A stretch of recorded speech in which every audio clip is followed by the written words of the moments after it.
बच्चों जैसे पिछली कक्षाओं में हमने संख्याओं के बारे में पढ़ा था, संख्याएं कौन कौन सी होती हैं, संख्या किसे कहते हैं। जैसे सबसे पहले हमने पढ़ा था प्राकृत संख्या। कौन सी संख्या पढ़ा था? प्राकृत संख्या। अब प्राकृत संख्या के बारे में हमने पढ़ा तो प्राकृत संख्या कौन सी होती है? प्राकृत संख्या में जैसे हमने पढ़ा था कि 1 से लेकर शुरू करने वाले 1, 2, 3, 4, 5, 6 और ये आगे तक अनंत तक चलती है, वो कैसी संख्या होती है?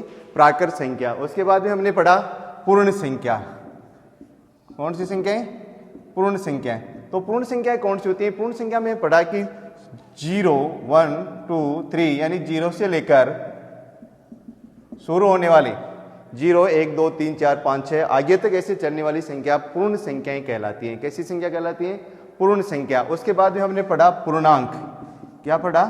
पूर्णांक। पूर्णांक क्या होता है कि इस जो पूर्ण संख्या है उसमें हम जीरो को ऋणात्मक संख्याओं को सम्मिलित कर लेते हैं। जैसे 0, 1, 2, 3 ऐसे, इधर माइनस का 1, माइनस का 2, माइनस का 3, माइनस का 4, माइनस के 5। ये कैसी संख्या है? पूर्णांक है। पूर्णांक क्या होता है? पूर्णांक होता है पूर्ण संख्याओं यानी सभी धनात्मक संख्याओं और ऋणात्मक संख्याओं का संग्रह पूर्णांक कहलाता है। क्या कहलाता है? पूर्णांक कहलाता है। अब इनसे आगे चलकर हम हमारी जो संख्या है परमेय संख्या। कैसी संख्या है? परमेय संख्या। तो परमेय संख्याएं क्या है? परमेय संख्याओं के बारे में हम पढ़ेंगे। जैसे पिछली कक्षाओं में हमने भिन्न संख्याओं के बारे में पढ़ा। भिन्न संख्याओं को p/q के रूप में लिख सकते हैं। ऐसे ही परमेय संख्याएं वह संख्याएं होती हैं, वह संख्याएं जिन्हें p/q के रूप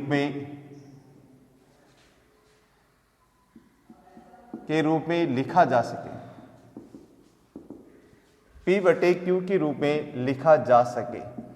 अब यहां देखिए इस q का मान क्या नहीं होना चाहिए? शून्य नहीं होना चाहिए। q का मान शून्य नहीं होना चाहिए। q का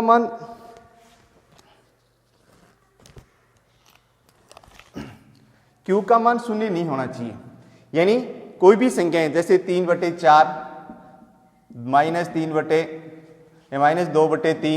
5/7, इसमें p है 3 और q की वैल्यू है 4। इसमें p = -2 और q कितना है? 3। इसमें p है 5 और q कितना है? 7। तो देखिए यहां इसे अपनी शर्तें वह संख्या है जिन्हें p/q के रूप में लिखा जा सके। कैसी संख्या कहलाती है? परमेय संख्या कहलाती है। कैसी संख्या कहलाती है? परमेय संख्याएं कहलाती हैं। अब परमेय संख्या कहलाती हैं तो अब इसमें एक शर्त है कि q का मान क्या नहीं होना चाहिए? शून्य नहीं होना चाहिए। अब q का मान शून्य क्यों नहीं होना चाहिए? क्योंकि इसके लिए शर्त है। अगर हम छोटी कक्षाओं में पढ़ चुके हैं कि यदि किसी संख्या में जैसे 3 में 0 का भाग देते हैं यानी 3/0 तो 0 का भाग देखते हैं ये अपरिभाषित अर्थात अनंत आता है। तो इसलिए हम कह सकते हैं कि q का मान शून्य नहीं होना, क्योंकि q का मान शून्य होता ही क्या हो जाता है? वो जो आने वाला जो मान है जो है वो अपरिभाषित होता है, अनंत हो जाता है। इसलिए q का मान शून्य नहीं होना चाहिए। अब हम पढ़ेंगे कि कौन कौन सी संख्याएं परमेय संख्याएं होती हैं। कौन कौन सी संख्याएं परमेय संख्याएं होती हैं? सबसे पहली बात है परमेय संख्याओं की नंबर 1 विशेष है कि सभी प्राकृत संख्याएं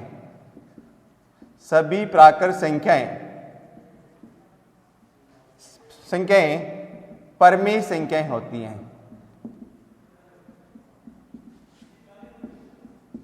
सभी प्राकृत संख्याएं। अब ये प्रश्न बनता है कि सर सभी परमेय संख्याएं हैं वो प्राकृत संख्याएं कैसे होती हैं, क्यों होती हैं? तो देखिए हम प्राकृत संख्या लिखते हैं जैसे 1, 2, 3, 4, 5, 6, 7। ये कैसी संख्या है? प्राकृत संख्या है। अब इसको परमेय संख्या कैसी होती है? तो हम इसके सब बट्टे में 1 लगाते हैं, 1 लगा देते हैं, 1 1।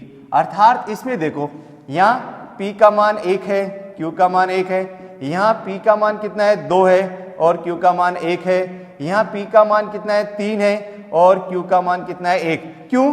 क्योंकि हम जानते हैं अच्छी तरह से जानते हैं अगर किसी संख्या में 1 का भाग दिया जाता है तो उसके मान में कोई परिवर्तन नहीं होता है। समझा? क्योंकि अगर हम देखो 1 में 1 का भाग देंगे तो वैल्यू 1 ही आएगी, 2 में 1 का भाग देंगे तो मान 2 ही आएगा, 3 में 1 का भाग देंगे तो कहने का मतलब ये हो गया कि सभी प्राकृत संख्याएं हैं वो कैसी संख्याएं होती हैं? पूर्ण संख्याएं होती हैं। कैसी संख्या होती हैं? पूर्ण संख्याएं होती हैं। दूसरी बात, अब दूसरा टॉपिक इसमें दूसरी बात होती है कि सभी पूर्ण संख्याएं, सभी पूर्ण संख्याएं परमेय संख्याएं होती हैं।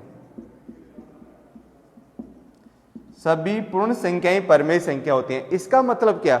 अब आपको सबसे पहले ये नॉलेज होना चाहिए, ये ज्ञान होना चाहिए कि पूर्ण संख्या, जैसे मैंने अभी आपको बताया कि पूर्ण संख्या वह संख्या होती है जो जीरो से शुरू होती है। किससे शुरू होती है? जीरो से। जैसे 0, 1, 2, 3, 4, 5, ये सारी कैसी संख्या है? पूर्ण संख्या है। अब इनको परमेय संख्याओं के रूप में लिखें तो हम आपको बताया कि सब बटे में क्या लगा देंगे? 1 लगा देंगे। 3/1, 4/1, 5/1, तो इसमें भी वही आ गया। यहाँ P का मान तो 0 है और Q का मान क्या है? 1। ये मैंने आपको पहले ही बताया कि परमेय संख्याओं में Q का मान शून्य नहीं हो सकता। Q का मान क्या नहीं हो सकता?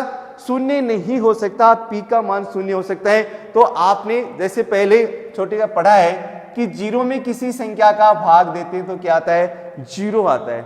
0 में किसी संख्या का भाग देते हैं तो क्या आता है? 0। लेकिन यदि हम 0 का किसी संख्या में भाग देते हैं तो क्या हो जाता है? अनंत हो जाता है, अपरिभाषित हो जाता है। हम पढ़ा कि एक किसी संख्या में, तो 1 में 0 को भाग देंगे तो अनंत हो जाता है। यहाँ क्या है? यहाँ 0/1 है। क्या है? 0/1। 0/1 इसका मतलब ये हो गया कि 0 में 1 का भाग देंगे तो क्या आएगा? 0 आएगा। क्यों? हम जानते हैं कि यदि किसी संख्या का शून्य में भाग दिया जाता है तो क्या आता है? 0 आता है। इसलिए 1/1, 2/1, 3/1, 4/1, इनको हम क्या करते हैं, क्योंकि वो आपको पहले से ही पता है कि अगर किसी संख्या में 1 का भाग देते हैं तो वही मान आ जाता है, उसके वैल्यू में मान में कोई परिवर्तन नहीं होता है। तो 1/1, 2/1, 3/1, 4/1, 5/1, ये कैसी संख्या कहलाती है आपकी? कैसी संख्या है? परमेय संख्या है। तो यहाँ सिर्फ अगर अपन इनको ऐसे लिखते हैं 0, 1, 2, 3, 4, तो ये तो कैसी संख्या है? पूर्ण संख्या है। जैसे इसके बट्टे में 1 लगा देते हैं तो एक ही संख्या में परिवर्तित हो जाते हैं। किसमें हो जाती है? परमेय संख्याओं में हो जाती हैं। अब आगे आपकी अब प्रत्येक भिन्न संख्या, अब देखो भिन्न संख्या, अगली बात है कि प्रत्येक भिन्न संख्या परमेय संख्या होती है। कैसी होती है? प्रत्येक भिन्न संख्याएं परमेय संख्याएं होती हैं। अब भिन्न क्या होती हैं? आपने भिन्न संख्याओं के बारे में पढ़ा कि भिन्न संख्याएं क्या है। यहां देखो भिन्न संख्या को भी हम P/Q के रूप में लिख देते हैं, अर्थात P/Q के रूप में लिखा जाता है।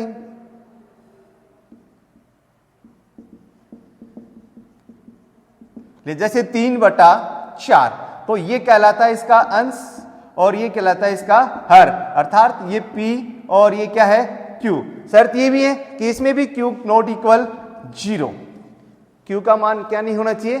शून्य नहीं होना चाहिए। अब Q का मान शून्य नहीं होना चाहिए तो इसका मतलब अब फर्क ही पड़ गया। अपने दिमाग में एक बात आती है अपने कि सर ये बताओ कि परमेय संख्या और फिर भिन्न संख्या में अंतर क्या हुआ? ये दोनों ही किसके रूप में लिखी जाती है? P/Q के रूप में लिखी जाती है। तो अब अंतर करना इसमें बहुत जरूरी है। तो देखिए भिन्न संख्या का वास्तविक अर्थ क्या होता है? जैसे आपने ये लिखा, जैसे आपने 3/5, इसका मतलब कि 3 है वो 5 का भाग है। जैसे ये सर्किल है, इस सर्किल के जैसे ये टुकड़े कर दिए, 4 टुकड़े कर दिए बराबर के, तो बराबर कर दिए और इसको ये कर दिए, तो टोटल कितने हो गए? 1, 2, 3, 4। अब इसमें छायांकित कितना है? 1, और ये टोटल कितने हैं? 4। तो यानी किसी वस्तु या संख्या का उसके संपूर्ण भाग से तुलना ही क्या कहलाती है? भिन्न संख्या कहलाती है। और भिन्न संख्या की खास बात ये होती है वो कि इसका P और Q यानी अंश व हर सदैव क्या होते हैं? धनात्मक होते हैं। भिन्न संख्या के हर और अंश सदैव क्या होते हैं? धनात्मक होते हैं। अंश व हर, भिन्न संख्या के अंश व हर सदैव कैसे होते हैं? धनात्मक होते हैं, अर्थात इसमें कभी भी P और Q ऋणात्मक नहीं होते हैं, P और Q ऋणात्मक ही नहीं होते। जैसे ये 3/5 है तो ये भी प्लस का है और ये भी प्लस का है, और इसी को अगर मैं ऐसे लिख दूं -3/5 -3/5 लेकर मैंने ये लिख दिया, तो इसका मतलब ये हो गया कि यहाँ माइनस, तो ये P है वो का वैल्यू कितनी है -3 और Q की वैल्यू है कितनी 5। अब ऐसे ही मैंने एक लिखा जैसे 6/-7, इसकी P की वैल्यू कितनी है 6 और Q की वैल्यू कितनी है -7। तो अब यहां देखो मैंने आपको बताया कि अंश और हर, अंश व हर सदैव क्या होते हैं, सदैव धनात्मक होते हैं, सदैव क्या होते हैं, धनात्मक होते हैं।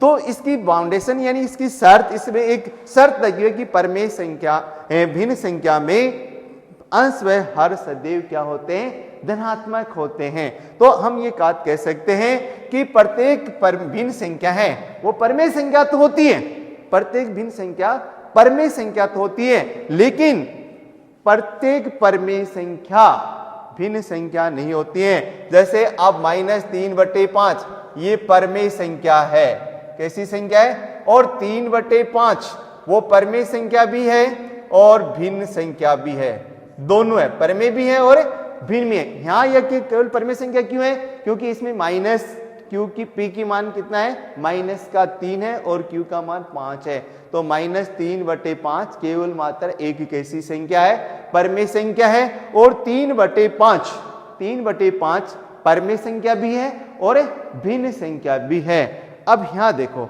ध्यान रखना है कि इसमें अगर अब आपको ये लिखा हुआ मिल जाए कि सर ये बताओ आप कि -3 और -5 है, -3/-5 ये कैसी संख्या है, ये कैसी संख्या है। तो अगर हम इसको ऐसे बताएं तो ये कैसी संख्या हो गई, परमेय संख्या, और इसको सरल करके ऐसे लिख देते हैं तो ये कैसी संख्या हो जाएगी, भिन्न संख्या।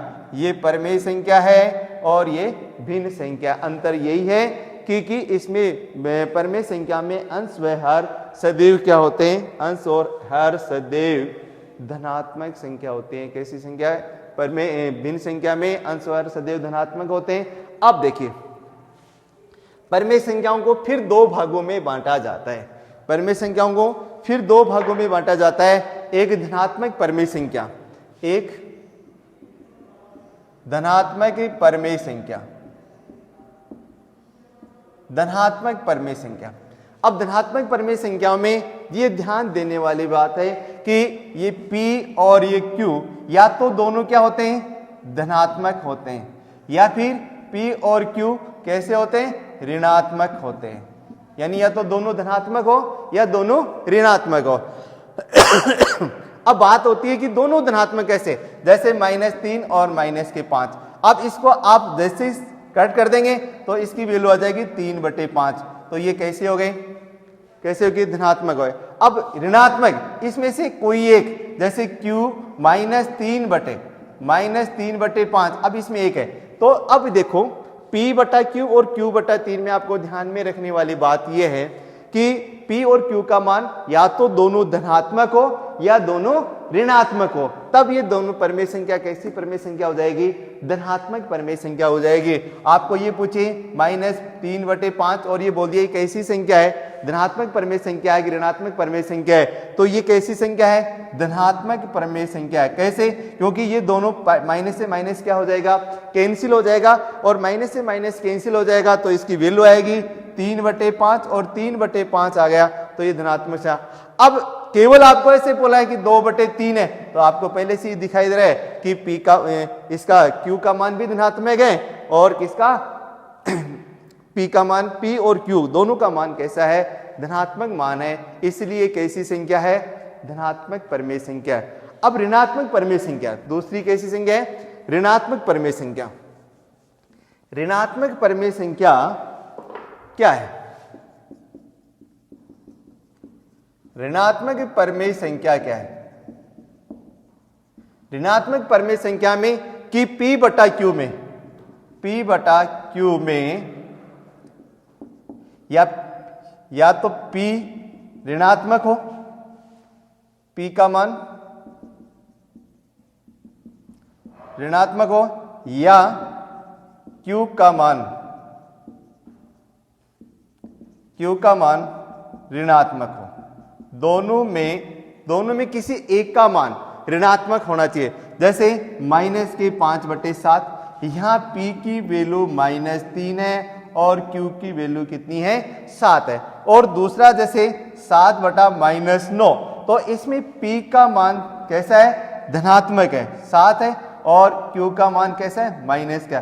तो इन दोनों में से किसी एक का मान, दोनों का नहीं, किसका एक का मान, चाहे p का हो चाहे q का, दोनों में p का हो चाहे q का हो, दोनों में p/q में किसी एक का मान क्या होना चाहिए ऋणात्मक होना चाहिए। चाहे तो p का मान ऋणात्मक हो और चाहे किसका मान ऋणात्मक हो q का मान ऋणात्मक। अगर दोनों का होते ही वो संख्या किस में बदल जाती है धनात्मक परमेय संख्या में बदल जाती है।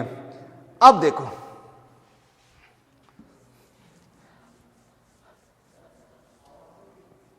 तो बात समझ में आई परमेय संख्या। सबसे पहले हमारी बात यह थी कि परमेय संख्या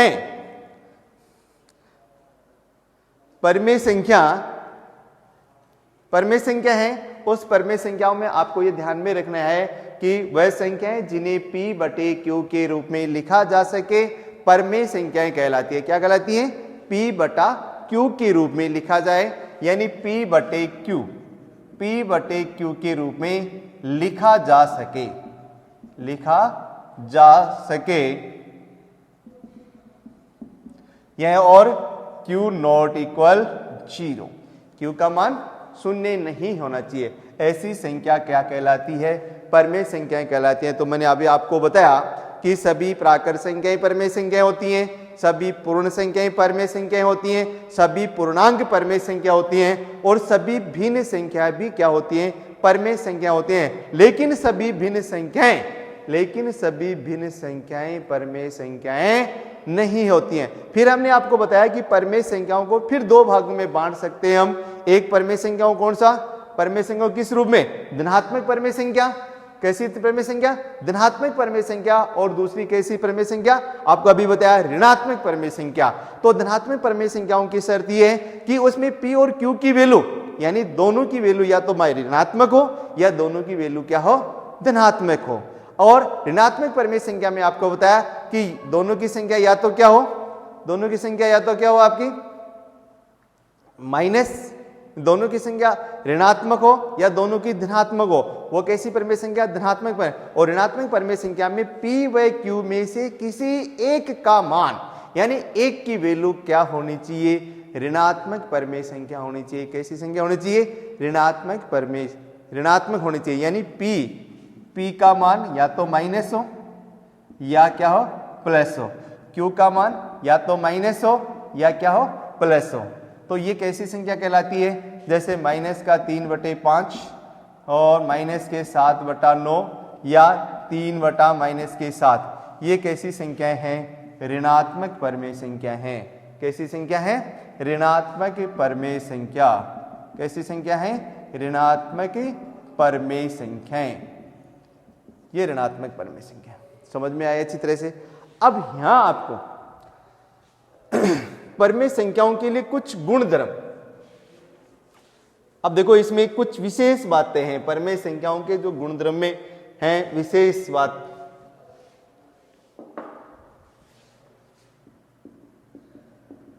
परमेय संख्याओं की संक्रियाएं,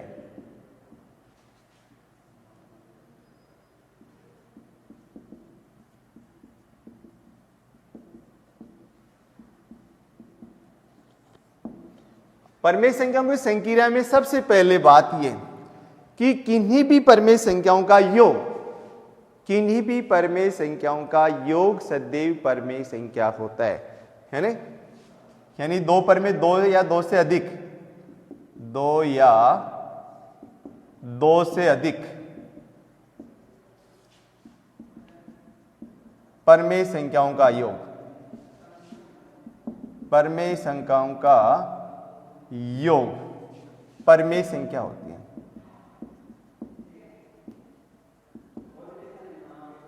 अब देखिए परमेय संख्या कैसी, दो या दो से अधिक, जैसे आपने लिखा 3/5 और यहां लिख दिया 2/3।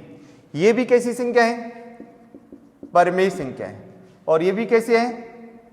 परमेय संख्या। अब इनका योग करेंगे तो इनका और इनका एलसीएम लेंगे। एलसीएम आ गया 15। और 15 आ गया तो 15 आ गया तो 15 में 5 का भाग दें, 3 3 9 और इसमें इसका भाग दिया 5, 5 दूनी 10। तो ये आ गए 19 बटे कितना आ गए? 15। क्या आ गए? 19 बटे 15 हो गया? 19/15। अब 19/15 भी क्या है? परमेय संख्या है। कैसी संख्या है? परमेय संख्याओं। तो इससे रिजल्ट क्या निकला अपना कि योग संक्रिया में परमेय संख्या समवर्त होती हैं। समवर्त का मतलब क्या होता है कि यदि दो परमेय संख्याओं का योग करते हैं तो परमेय संख्या ही। तो इसका रिजल्ट यह है। अतः क्या हुआ? अतः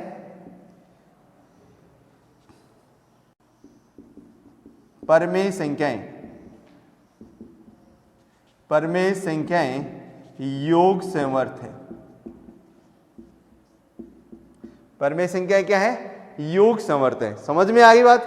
योग समवर्त का मतलब यह होता है कि 2 या 2 से अधिक परमेय संख्याओं का योग परमेय संख्या, बस याद रखनी है, परमेय संख्याओं का योग परमेय संख्या होता है। परमेय संख्याओं का योग परमेय संख्या होता है। दूसरी बात, अगर यही चीज व्यवकलन यानी घटाव के अंतर्गत, घटाव या व्यवकलन के अंतर्गत परमेय संख्याएं समवर्त होती है। व्यवकलन के अंतर्गत परमेय संख्याएं समवर्त होती हैं। अब इसका सीधा सा बात है, यदि हम परमेय संख्या में से परमेय संख्या को घटाएंगे तो रिजल्ट क्या आना है? परमेय संख्या आना है। रिजल्ट जैसे अब यहां देखो माइनस के 3/5 मैंने कहा परमेय संख्या है। इसमें से हम माइनस के 2/7 के घटाएंगे तो वही है, घटाने का सीधा सीधा है। 5 और 7 का क्या लेंगे? लघुत्तम। या इसका एलसीएम कितना आया? 35। अब ये 35 एलसीएम आ गया। अब 35 ऐसे तो इस 35 में किसका भाग देंगे? 5 का भाग देंगे 7 और 7 को 3 से गुणा किए तो कितने आ गए? 7 21। फिर ये माइनस इसमें भाग देंगे, कितनी बार गया? 5। 5 को 2 से गुणा करेंगे, कितना आएंगे? 10। तो अब ये कितना गए? माइनस के 31/35। ये क्या प्राप्त हुई आपको? परमेय संख्या प्राप्त हुई है। कैसी संख्या प्राप्त हुई है? परमेय संख्या। तो सीधी सीधी बात यह है कि यदि परमेय संख्याओं का अगर हम घटाते हैं, परमेय संख्याओं को घटाते हैं, यदि एक परमेय संख्या में से दूसरी परमेय संख्या को हम घटाएंगे तो क्या प्राप्त होगा? परमेय संख्या प्राप्त होगी। कैसी संख्या प्राप्त होगी? परमेय संख्या प्राप्त होगी। तो परमेय संख्या, बात समझ में आई, योग समवर्त होती है। परमेय संख्या व्यवकलन के अंतर्गत समवर्त होती है। अब देखिए क्या गुणन क्रिया में परमेय संख्याएं समवर्त होती हैं? तो हाँ, इसका रिजल्ट भी आ गया कि गुणन संक्रिया में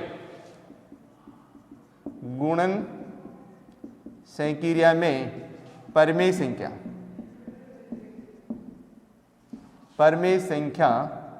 समवर्त होती है।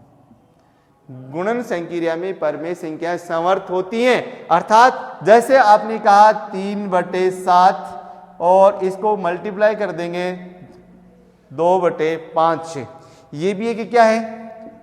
परमेय संख्या है। ये भी एक क्या है? परमेय संख्या है। और ये भी क्या है? परमेय संख्या है। ये भी क्या है? परमेय। अब इनको दोनों को गुणा करेंगे तो आपको पता है कि अगर हम परमेय संख्या को गुणा करते हैं तो ऊपर की संख्या ऊपर से, तो यहाँ आ गए 6 और इससे गुणा किया, ये कितने आ गए? 35। तो ये कितने आ गए? 6/35। कितने आ गए? 6/35। तो 6/35 ये कैसी संख्या है? परमेय संख्या है। कैसी संख्या है? परमेय संख्या है। 6/35 पे। तो यहां देखिए परमेय संख्याएं क्या है? गुणन संक्रिया में भी क्या है? समवर्त होती हैं। लेकिन क्या भाग में समवर्त होती हैं? क्या भाग क्रिया में समवर्त होती हैं? नहीं, भाग संक्रिया में परमेय संख्या समवर्त नहीं होती हैं। भाग संक्रिया में परमेय संख्या समवर्त नहीं होती है। कैसे? क्यों? क्योंकि जैसे हम किसी संख्या में, जैसे 3/0, तो यहाँ क्या आ जाता है, ये चीज आ जाती है, ये क्या है, अपरिभाषित आ जाता है, अनंत जिसे आप बोलते हो अपरिभाषित।